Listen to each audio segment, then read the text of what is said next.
হকের চাকরি ফেরোচ্ছে, একের পর এক শিক্ষক গ্রেফতার হতে আমরা দেখেছি সকাল থেকে। শুধু শিয়ালদা ও ধর্মতলা থেকে গ্রেফতার হয়েছেন 102 জন। বেঙ্গলি ম্যাট্রিমনিতে পাওয়া যায় সব থেকে বেশি চয়েস। বেঙ্গলি ম্যাট্রিমনি অনেক সম্পর্ক তৈরি করেছে। তাহলে আর কি চাই? বাঙালিদের number one choice Bengali matrimony. বিস্তারিত জানাবেন আমাদের প্রতিনিধি ময়ূর ঠাকুর চক্রবর্তী আমাদের সঙ্গে রয়েছেন। ময়ূর, জানাও। দেখো পাপিয়া, আজকে এই চাকরিহারা শিক্ষকদের আজকে তাদের নবান্ন অভিযান ছিল। গতকালই তারা এটা ঘোষণা করেছিলেন না, এবং তারপর আজকে বিভিন্ন পয়েন্টে Sealdah, Dharmatala bus stand, mayor road সহ বিভিন্ন পয়েন্টে পুলিশের ডেপ্লয়মেন্ট ছিল। এর মধ্যে লালবাজারের তরফ থেকে যেটা বলা হচ্ছে যে শিয়ালদা স্টেশন, মেট্রো স্টেশন সংলগ্ন যে জায়গা শিয়ালদা, সেখানে এবং ধর্মতলার যে বাস স্ট্যান্ড, এই দুটো জায়গাতে সবচেয়ে বেশি চাকরিহারা যারা ছিলেন তাদেরকে তারা ওখানে জমায়েত করেন, তাদের ভিড় হয়।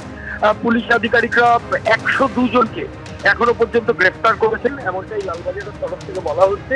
এই 102 জন প্রত্যেকেই চাকরিহারা, এবং তাদেরকে ওখান থেকে শিয়ালদা এবং ধর্মতলা এই দুটো জায়গা থেকে কলকাতা পুলিশ 102 জনকে অ্যারেস্ট করেছে, তাদেরকে গ্রেফতার করে নিয়ে যাওয়া হয়েছে। তবে তাদের বিরুদ্ধে কোনো স্পেসিফিক কেস হচ্ছে কিনা বা কিছু, সেটা নিয়ে এখনো পর্যন্ত কোনো সুস্পষ্ট ইঙ্গিত দেওয়া হয়নি। তাদেরকে আপাতত গ্রেফতার করে নিয়ে যাওয়া হয়েছে। যদিও বিধাননগর কমিশনারেটের বিকাশ ভবনের সামনেও একই রকমের পরিস্থিতি তৈরি হয়। বিকাশ ভবনের ওখানেও বিধাননগর কমিশনারেট বেশ কয়েকজনকে গ্রেফতার করেছেন।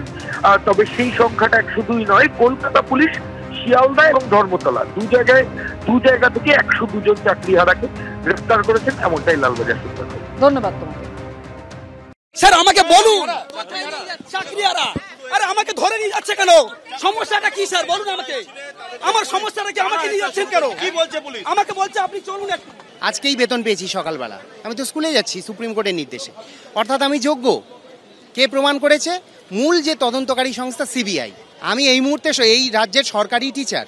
আমাকে এই রাজ্যের শিক্ষককে গ্রেপ্তার করার জন্য পুলিশের পুরো কলকাতা পুলিশের টিম চলে এসছে। দেখুন, আমাদের আজকের আন্দোলনটাকে কোনোভাবেই পালন করতে দিচ্ছে না, জোর করে তুলে নিচ্ছে। করতে দেবে না আমাদের। ম্যাডাম চলে যাচ্ছি।